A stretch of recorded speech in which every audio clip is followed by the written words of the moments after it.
Hello dear students, in this lecture we'll discuss about meiosis. हम लोगों को meiosis के बारे में डिस्कस करना है, right?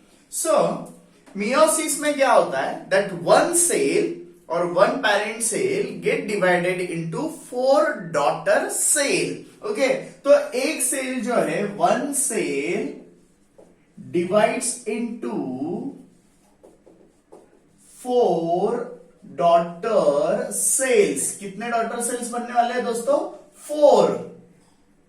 And which are haploid. ये मैंने आपको पहले भी बोला हुआ है जब मैंने लिख के दिए थे इनके फेजेस. तो एक डिप्लॉइड सेल के 4 हैप्लॉइड सेल बनने की जो प्रोसेस है उसको हम लोग क्या बोलते हैं? मियोसिस. क्या बोलते हैं दोस्तों हम लोग इसको? मियोसिस. अब मियोसिस के जो स्टेजेस है, तो मियोसिस में 2 बार सेल डिवीजन होता है, मियोसिस 1 एंड मियोसिस 2. आपको याद आ रहा होगा, मैंने फेजेस आपको लिख के दिए. तो मियोसिस में कितनी बार डिवीजन होता है? 2 बार, मियोसिस 1 एंड मियोसिस 2. तो मियोसिस 1 जो है वो बहुत इंपॉर्टेंट है. Meiosis 2 is nothing but as like of mitosis. जो माइटोसिस में हम लोगों ने देखा है वही मियोसिस 2 होता है. लेकिन मियोसिस 1 में क्या क्या होता है ये हम लोग यहां पे देखेंगे. सो दिस इज मियोसिस 1. तो मैं यहां पे M1 लिखता हूं, राइट? अब मियोसिस 1 में सबसे पहला क्या होगा? कैरियोकाइनेसिस 1. मैं यहां पे K1 लिख रहा हूं, कैरियोकाइनेसिस 1. और कैरियोकाइनेसिस 1 में सबसे पहले क्या होगा? प्रोफेज 1. क्या होगा दोस्तों? यहां पे भी प्रोफेज 1. और प्रोफेज 1 के स्टेजेस क्या क्या थे? लेप्टोटीन, राइट, जाइगोटीन, आपने याद किए होंगे ये सब अभी, pachytene, diplotene, and the last one is diakinesis. तो दोस्तों ये हमारा है prophase 1. Leptotene, zygotene, pachytene, diplotene and diakinesis. उसके बाद क्या होगा? मेटाफेज 1. क्या होने वाला है अभी यहां पे? Metaphase 1, anaphase 1. क्या आएगा अभी यहां पे? एनाफेज 1. उसके बाद telophase 1 and finally cytokinesis 1. So this is complete meiosis 1. अब हम लोग देखते हैं एग्जैक्टली इसमें होता क्या है. देखो दोस्तों, meiosis is the process of gamete formation. meiosis is the process of gamete formation. और मैंने आपको हेरिडिटी इवोल्यूशन के टाइम पे भी बोला है कि सेक्सुअली रिप्रोड्यूसिंग ऑर्गेनिज्म में हमेशा जो प्रोजेनीज होते हैं उनमें कुछ ना कुछ चेंजेस होते हैं. तो सेक्सुअल रिप्रोडक्शन में गैमेट्स बनते हैं, इंडिविजुअल अलग अलग होते हैं. इसका मतलब क्या? पेरेंट से जो गैमेट बनने वाले हैं उसमें कुछ चेंजेस होते हैं, उनके जेनेटिक मटेरियल में कुछ चेंजेस होते हैं. तो वो चेंजेस हम लोगों को यहां पे देखना है कैसे होते हैं. So first step is leptotene. क्या होता है मियोसिस 1 का? कैरियोकाइनेसिस 1, प्रोफेज 1 में लेप्टोटीन. इसमें क्या है दोस्तों? जेनेटिक मटेरियल, मैं GM लिखा हूं, बस आप लोगों को पूरा लिखना है. Genetic material is thin, long, thread like. Genetic material कैसा है दोस्तों? Thin, long and thread like, right? तो ये हुआ लेप्टोटीन के बारे में. क्या हुआ? ये लेप्टोटीन के बारे में. What happens in zygotene? Okay, तो यहां पे और dehydration and condensation start. Dehydration and condensation starts. Okay, and chromosome like structure starts to get appear. Chromosome like structure starts to get appear. ये शुरू होगा यहां पे लेप्टोटीन में. अब क्रोमोसोम लाइक स्ट्रक्चर जब बनेंगे तो दोस्तों हमेशा याद रखो, जैसे कोई भी इंडिविजुअल होता है उसमें उसके मदर साइड से half chromosome and father side से हाफ क्रोमोसोम आए हैं। जैसे हमारे पास 46 क्रोमोसोम है, तो उसमें से 23 हमारे फादर से आए हुए हैं, 23 हमारे मदर से आए हुए हैं। लेकिन ये 23 क्रोमोसोम हमारे स्पेसीज में सेम है, तो क्या हुआ 23 की पेयर, इसलिए 46 क्रोमोसोम बने, है ना। एक्स वाई को अगर हम लोग छोड़ देंगे क्रोमोसोम को, तो बाकी 22 क्रोमोसोम नंबर 1 2 3 4 5 6 7 8 ऐसे 22 तक, इनका स्ट्रक्चर सेम होता है, इनका मार्फोलॉजी सेम होता है, उनपे जीन सेम होते हैं, थोड़े से चेंजेस होते हैं लेकिन साइज से सेम है। तो ऐसे क्रोमोसोम को, जैसे एक क्रोमोसोम है मेरे पास, एक फादर से आया एक मदर से, तो ऐसे क्रोमोसोम को मैं क्या बोलता हूं, होमोलोगस क्रोमोसोम। क्या बोलता हूं मैं, homologous chromosome. Structurally and genetically similar chromosome को हम लोग बोलते हैं होमोलोगस क्रोमोसोम। तो क्या होगा, जैसे 46 क्रोमोसोम है, तो 23 की जो पेयर है ना, वो अभी एक साथ आना शुरू हो जाएंगे। सो what happens in zygote, homologous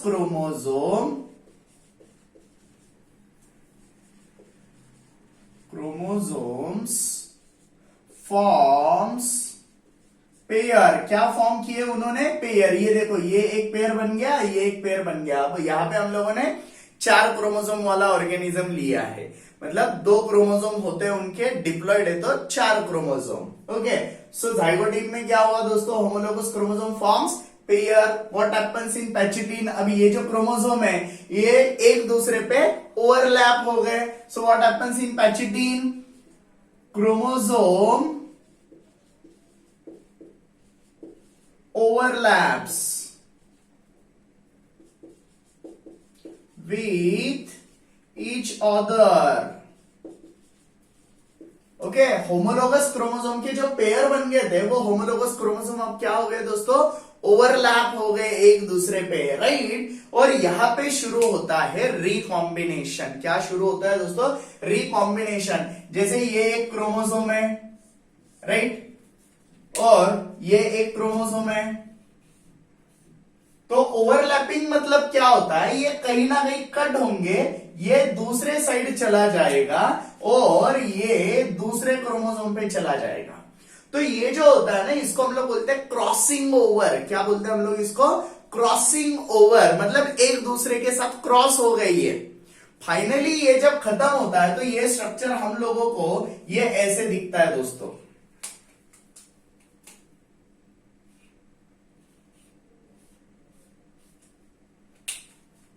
ये देखो, तो जब क्रॉसिंग ओवर हो जाएगा तो क्या होगा, ये क्रोमोसोम इसका पार्ट ले लेगा, ये इसका पार्ट ले लेगा, तो इसको हम लोग बोलते हैं क्रॉसिंग ओवर। क्या बोलते हैं, क्रॉसिंग ओवर। तो chromosome overlaps on each other and crossing over takes place. क्या होगा यहाँ पे, क्रॉसिंग ओवर होगा, राइट, पैचिटिन में। नाउ डिप्लोटीन, उसके बाद क्या है दोस्तों, diplotene.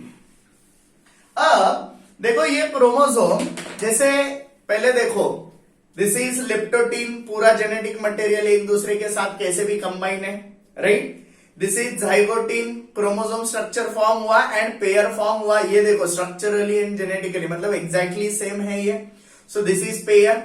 What happens in pachytene, इन्होंने क्या किया, क्रॉसिंग ओवर कर लिया। क्या किया इन्होंने, क्रॉसिंग ओवर कर लिया, राइट। अब जब क्रॉसिंग ओवर होता है, तो जैसे ये जो पार्ट है ना, इसको सेंट्रोमियर कंसिडर करो, क्रोमोसोम का बीच का part.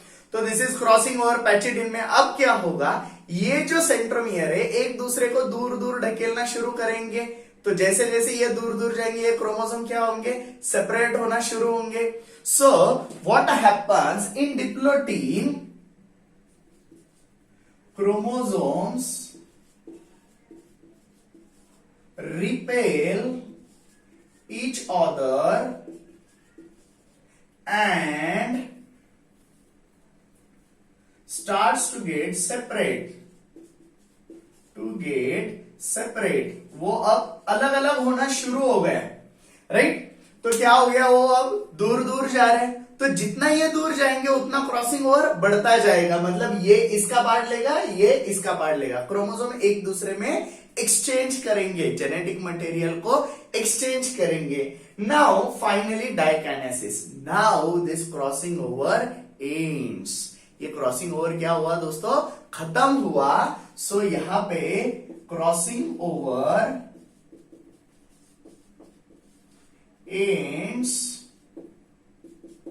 chromosomes are attached at the end only। देखो मैं फिर से आपको बता रहा हूं, leptotene, zygotene, pachytene, diplotene, diakinesis. अब देखो ये क्रोमोसोम एक दूसरे से सेपरेट हो गए, लेकिन एट द एंड, ये जो एंड है ना, एंड पे ही चिपके हुए हैं। Okay, so leptotene, zygotene, pachytene, diplotene and diakinesis. तो ये देखो यहाँ पे ये अब सेपरेट हो गए हैं, बस एंड पे अटैच है। सो दिस इज प्रोफेज 1। ये सब क्या हो गया दोस्तों, हमारा प्रोफेज 1। Now this metaphase 1। अब क्या है, मेटाफेज 1। अब सारी चीजें सेम है दोस्तों माइटोसिस जैसी। कोई भी मेटाफेज हो, क्या होने वाला है, क्रोमोसोम कहां पे आ गए, इक्वेटोरियल प्लेन पे बीच में आ गए, right. So chromosomes appears at equatorial plane. कहां पे आ गए दोस्तों, इक्वेटोरियल प्लेन पे। और उनको किसने पकड़ के रखा है, स्पिंडल फाइबर्स ने। अब यहाँ पे जगह कम है तो मैं वो पॉइंट नहीं लिख रहा हूं।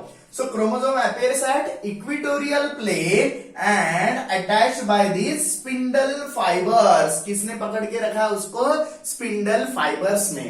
Now what happens in anaphase 1, spindle fiber starts to get contract, spindle fibers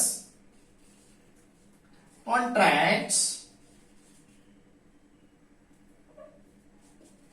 and chromosomes separates from each other। ये क्रोमोसोम क्या हो गए दोस्तों, अब एक दूसरे से सेपरेट हो गए। देखो ये अब अलग अलग होना शुरू हो गए। तो ये क्रोमोसोम ये साइड खींचे जाएंगे, ये क्रोमोसोम ऊपर वाले साइड पे खींचे जाएंगे। Now telophase 1, right. तो टेलोफेज 1 में मैं यहां पे लिखूंगा, टेलोफेज 1 में क्या होने वाला है दोस्तों, chromosomes reaches at opposite poles. Opposite pole पे चले गए, right. Nuclear membrane starts to get reappear.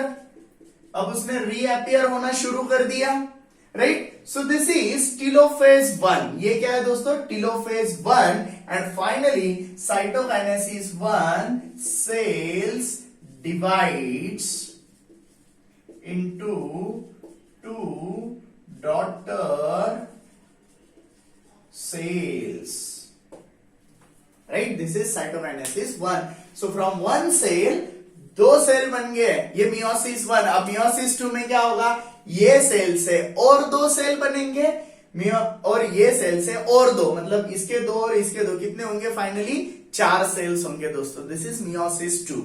Meiosis 2 में सेम होगा। प्रोफेज 2 में क्या होगा, genetic material thin long thread like है, राइट। फिर क्रोमोसोम लाइक स्ट्रक्चर अपीयर होंगे। मेटाफेज 2 में क्या होगा, chromosome appears at equatorial plane, equatorial plane पे आ जाएंगे, राइट। उसके बाद क्या होगा, एनाफेज में सेपरेट हो जाएंगे, टेलोफेज में अलग अलग पोल पे पहुंच जाएंगे, राइट। और उसके बाद साइटोकाइनेसिस में अगेन सेपरेट हो जाएंगे। ओके, सो फिर से एक बार देख लो दोस्तों, लेप्टोटीन में क्या हुआ, जेनेटिक मटेरियल थीन लॉन्ग थ्रेड लाइक था और डिहाइड्रेशन कंडेंसेशन की वजह से क्रोमोसोम लाइक स्ट्रक्चर अपीयर हुए। What happens in zygote? Homologous chromosome forms pair. Pachytene crossing over takes place. Diplotin chromosome separates from each other. Okay. And dikinesis crossing over completes and chromosome attach at the end only. Metaphase 1 appears at equatorial plane. Anaphase 1 separate from each other. Telophase 1 reaches at the end and cytokinesis 2 cell अलग। तो आप फिर से एक बार अपना अपना ये करो, मैं जो बता रहा हूं देखो, leptotene, zygotene, pachytene, diplotene, diakinesis, metaphase 1, anaphase 1, telophase 1, cytokinesis. समझ में आ रहा है दोस्तों? So this is about meiosis 1। अब मैं इसमें से किसी एक ही डायग्राम का आपको मियोसिस 2 के डायग्राम निकाल के बताऊंगा, दूसरे के लिए आपको डायग्राम निकालनी है। Okay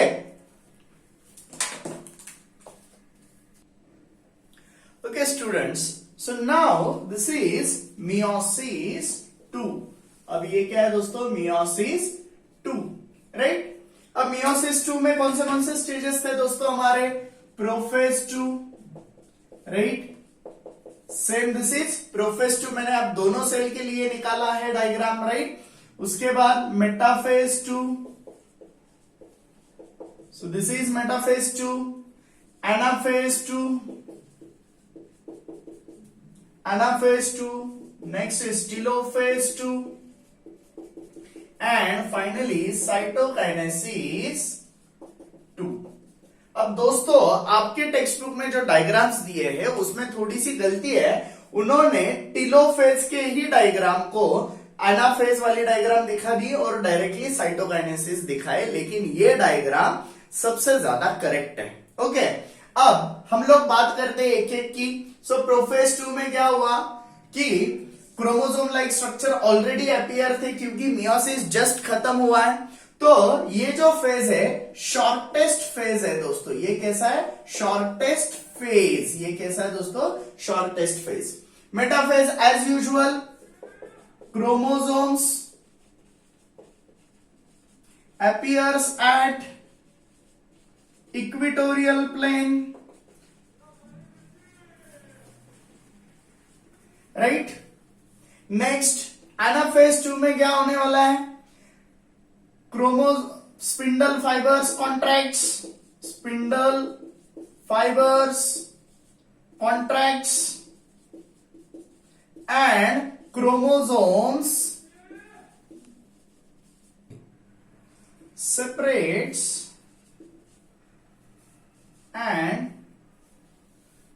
pulls at opposite poles, towards opposite poles. Okay, poles। अब देखो दोस्तों, ये मैं जो लिख रहा हूं ना, ये भी है और इसके लिए भी है। दोनों सेल के डायग्राम्स मैंने आपको दिखाया है, एक्सप्लेनेशन एक ही बार लिखा हो। Okay, so again in telophase chromosomes reaches at opposite poles. कहां पे पहुंच गए दोस्तों? वो अपोजिट पोल्स पे पहुंच गए, राइट। और बाकी सारे पॉइंट्स आपको लिखना है। न्यूक्लियर मेम्ब्रेन रीअपियर हो रहा है, न्यूक्लियोलस रीअपियर हो रहा है। ये पॉइंट आपको मैंने ऑलरेडी माइटोसिस में लिख के दिए है, वो भी आपको यहां पे लिखना है। Nuclear membrane reappears. ओके, अब साइटोकाइनेसिस 2 सेल्स डिवाइड। सेल्स क्या होंगे दोस्तों? डिवाइड होंगे। So from one cell these 4 cells are formed। और अगर आप लोग अच्छे से अगर यहां पे देखते हो तो देखो दोस्तों, सारे क्रोमोसोम्स में कुछ ना कुछ चेंजेस हो गए हैं। जैसे पेरेंट्स में ये क्रोमोसोम थे, है ना, तो पेरेंट्स में ये कैसे क्रोमोसोम थे? देखो दोस्तों, ये वाला एक ऐसा क्रोमोसोम था, राइट।